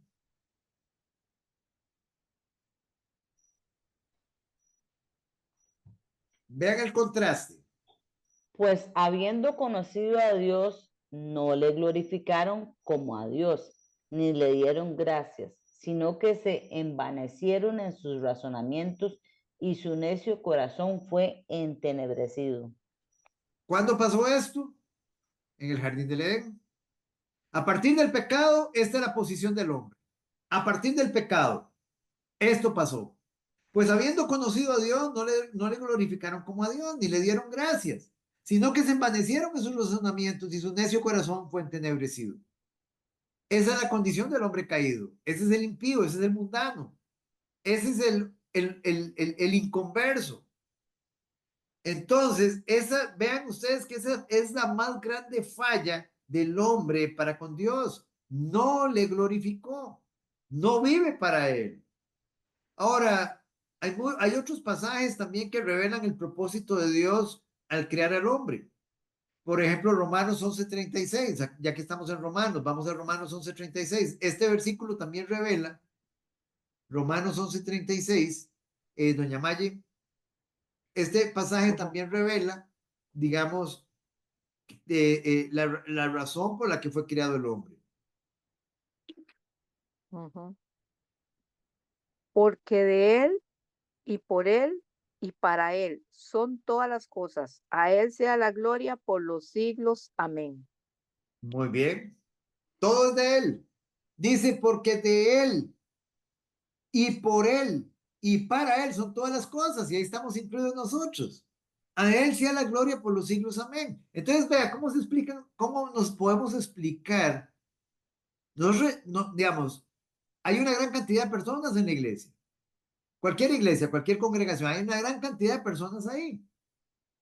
Y hemos nacido de nuevo, hemos sido redimidos y ya entendemos, hemos entendido que vivimos para su gloria. Hemos entendido que vivimos para su honra, para su deleite, para su placer. Pero aún así, la gente sigue tibia y la gente sigue religiosa y la gente sigue en prácticas de pecado. Y como decíamos el otro día, el 60% de las iglesias está viendo pornografía, el 60% de las personas que están en las iglesias está viendo pornografía. El 60%, pastores, líderes, hombres, mujeres, jóvenes, están viendo pornografía. Entonces la pregunta nuevamente es, ¿están viviendo para su gloria y para su honra? ¿O solo porque creen que están en la iglesia? Ya digamos un ejemplo, ya por estar ahí ellos están viviendo para la gloria de Dios. Se les olvida que están delante de un Dios infinitamente santo. No les han explicado los atributos de Dios todavía. Que Él es santo, santo, santo, muy limpio de ojos para ver el mal. Entonces es muy importante que nosotros tengamos claros los atributos de Dios y el propósito por el cual hemos sido creados. Nosotros, el propósito es deleitarlo a Él y que nosotros nos deleitemos y que nosotros también nos deleitemos única y absolutamente en su presencia. Y aquí hay una pregunta. Y esto es importante preguntárselo. Vean, nosotros, y creo que ayer algo mencionábamos de eso, tenemos pasión por muchas cosas. Nos apasionan muchas cosas. Nos apasiona muchas veces el trabajo, lo que hacemos, tal vez un talento que tenemos y practicarlo, pero ¿sentimos realmente pasión por Dios? ¿Arde nuestro corazón por Dios? Hay gente que se sienta a ver una película y tiene pasión para ver la película y está feliz porque va a ir a sentarse a ver una película, pero no tiene esa pasión para sentarse a leer la Biblia y lo siente más bien como una carga. Y óigame, estamos hablando de la iglesia, gente que está en la iglesia, tiene pasión para ver un partido de fútbol y volarse una hora y media, y si hay tiempos extras y penales y todo, y se vuelan 2 horas y media. Pero, y tienen pasión para eso, pero no tienen pasión para orar. No tienen pasión para orar, no tienen pasión, digamos, muchas veces por escuchar una prédica. Ay, no, esa prédica es larguísima, no, me la compartieron, se ve bonita, pero uy, una hora, imagínese una hora. Uy, qué bárbaro, ¿cómo le mandan una hora a uno? Todavía si fuera un cortito ahí de 1 minuto, todavía. No hay pasión, hermanos. No hay pasión. No hay pasión. Y vea lo que nos dice a nosotros. Nosotros debemos deleitarnos única y absolutamente en su presencia. Esto si usted tiene la naturaleza espiritual, si usted tiene vida espiritual. Pero si usted no tiene vida espiritual, no va a pasar eso, porque su naturaleza sigue siendo como caída, pecaminosa, completamente inclinada al mal. Jamás va a sentir deleite en las cosas del Señor, porque todavía usted está en una naturaleza muerto espiritualmente. Entonces, vean el Salmo 37:4. Vamos al Salmo 37:4. No debemos engañarnos. Los religiosos están muertos. La gente religiosa está muerta. Está muerta espiritualmente, aunque tengan 30 años de estar metidos en la iglesia, están muertas, están muertos, porque ellos están ahí solo por obras externas, solo para que los vean. Salmo 37:4. Doña Elisa.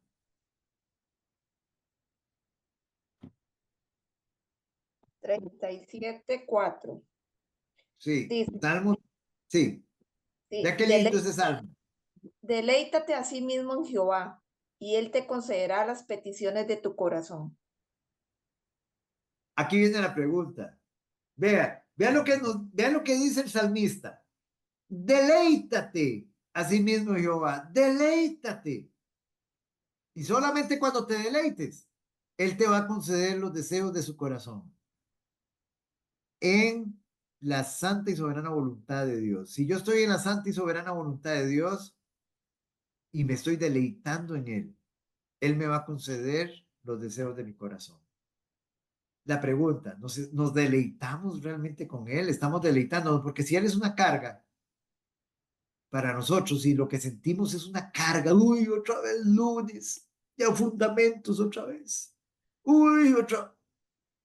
Eso es una carga, hermanos. Eso es religiosidad. Eso no es haber nacido de nuevo. O sea, digamos, nosotros debemos anhelar las cosas de Dios, anhelarlas, anhelarlas. O sea, deleitarnos, sentir placer en lo que, en esa presencia de Dios. Salmo 73:25. Salmo 73:25. Leandro. 73, ¿verdad? Salmo 73:25 y 26, los dos. ¿A quién tengo yo en los cielos sino a ti? Y fuera de ti nada deseo en la tierra. Mi carne y mi corazón desfallecen, mas la roca de mi corazón y mi porción es Dios para siempre. ¿Podemos confesar eso, hermanos, nosotros, para nosotros mismos? Oigan lo que dicen, oigan lo que dice el salmista, oigan el corazón del salmista. ¿A quién tengo yo en los cielos sino a ti? Y fuera de ti nada deseo en la tierra. Ese es el deseo tuyo. O sea, ahí es Dios lo único que usted desea, o hay cosas en la tierra que usted desea. O sea, ¿qué es lo que usted más desea en la tierra? El salmista decía, fuera de ti nada deseo en la tierra. Ese es el creyente, hermanos. Es cuando su corazón ha sido llenado a tal plenitud por el Señor, que usted no desea otra cosa más que a Él. Nada lo complace, lo llena más que a Él. Y usted está deseando tener ese espacio para ir a orar. Y usted está deseando tener ese espacio para ir y tener ese tiempo devocional con la palabra. Y usted está deseando que se llegue el domingo para congregarse con sus hermanos. Y usted está deseando, hermanos, que se llegue el día, digamos, que tengamos esa clasecita. Y usted está deseando, hermanos, siempre estar hablando del Señor. Porque es su deleite. Usted ya no habla de otra cosa, es su deleite y no es que está loco. Y decía Pablo, bueno, sí, digámoslo así, a Pablo lo trataban de loco por eso, pero qué lindo es estar loco por Cristo, hermanos. Es lo máximo que nos puede suceder, lo más precioso. Y después dice, vean el salmista, mi carne y mi corazón desfallecen, mas la roca de mi corazón y mi porción es Dios para siempre. Vamos al Salmo 1. Salmo 1.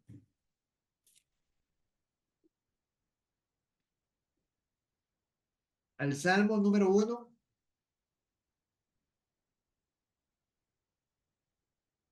Versículo 2.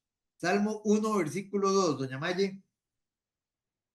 Sino que en la ley de Jehová está su delicia, y en su ley medita de día y de noche. Sino que en la ley de Jehová está su delicia. En su palabra está su delicia. Decía el salmista, para mí estar en la palabra es mi delicia. No hay otra cosa más grande. Y en su ley medita de día y de noche. ¿En qué está meditando usted? ¿En qué medita usted en el día?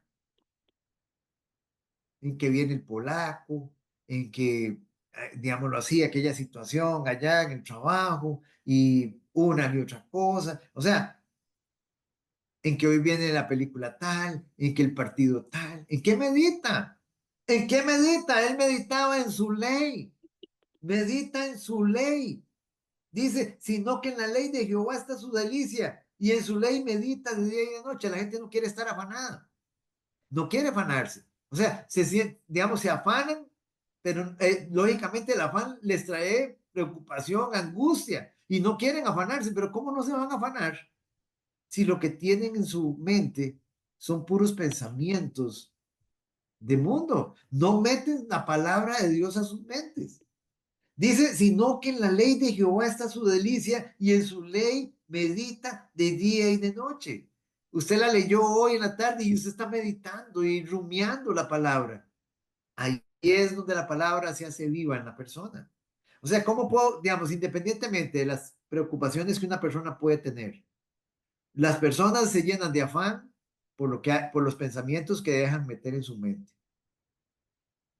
¿Qué debe estar en mi mente? Tú guardarás en perfecta paz a todo aquel cuyos pensamientos en ti perseveran. ¿Dónde tienen que estar perseverando mis pensamientos? En Él, en su palabra. Y Él me guarda en perfecta paz. Pero si mis pensamientos están girando en torno a la prueba, a la angustia, a la tribulación, caigo derrotado, derrotado totalmente. Me derrota la prueba, me derrota la angustia, me derrota el afán. Salmo 48. Salmo 48. Gastón.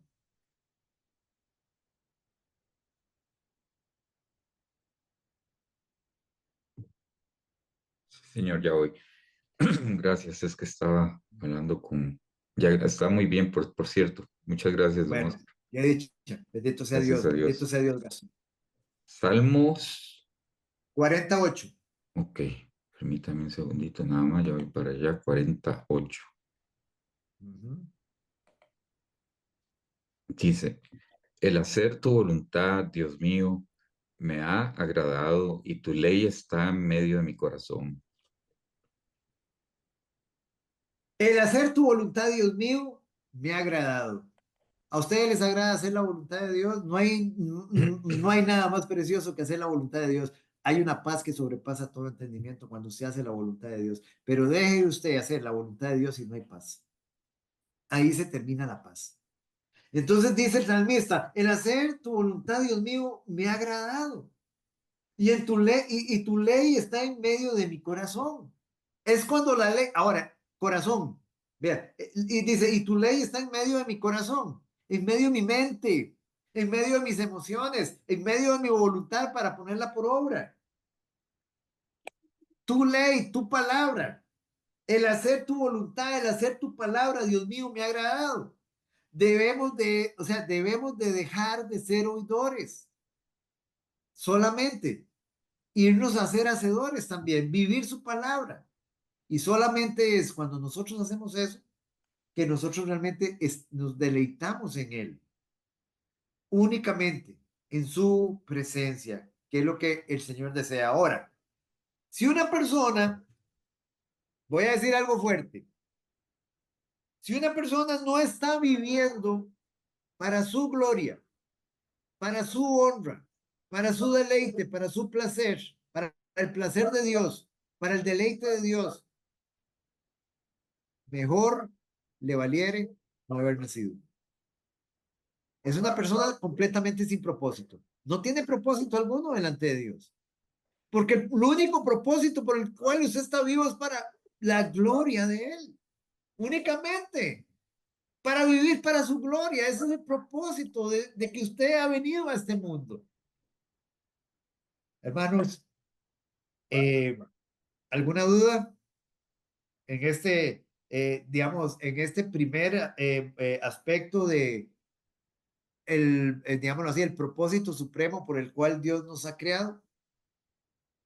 Si no, la próxima semana, Dios mediante, fuimos creados a imagen y semejanza de Dios y vamos a verlo, vamos a empezar a ver, digamos, cómo Dios llevó a cabo esa acción, ese evento.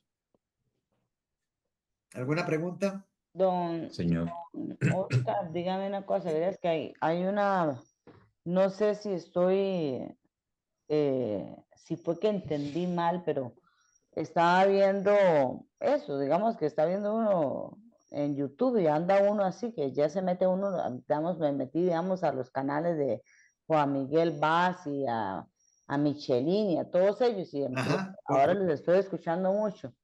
Y verás ajá, que hay correcto. algo que no entendí, es que yo entendí que decir la palabra amén no era, digamos, como inoportuno, o sea, no es, digamos, y dicen que ahora más bien no se debe decir, porque, digamos, es como confirmar algo entonces yo no, yo mejor le voy a preguntar a don Oscar porque creo que no entendí o es que no sé qué es algo nuevo que surgió. Algo No, está ok. Sí, es que yo he escuchado algunas digamos, algunos aspectos con respecto a eso y se refiere a esto. En muchas iglesias no se predica sana doctrina, no se está predicando sana doctrina. Y Ajá. la gente llega a las iglesias y a todo le dice amén, a todo le dice amén, a todo le dice amén. Y muchas veces le está diciendo amén a algo que es falso, Ya, ¿verdad? Entonces, eso es incorrecto. Eso es ya, incorrecto. Usted le dice amén, por ejemplo, deleítate a sí mismo en Jehová y Él te sí, concederá los deseos de tu corazón. Amén. sí, claro. Amén. Es el amén, siempre. Ahí no hay absolutamente ningún inconveniente. Pero muchas veces, todos bien, hermanos, están todos bien. A ver, digan amén. Si están bien, digan amén. Ustedes han Exacto. oído eso, ¿eh? Sí, Eso eso fue, no es. así fue eso que, así exactamente fue que lo escuché. Ajá, Entonces, ok. ahora sí me quedó claro.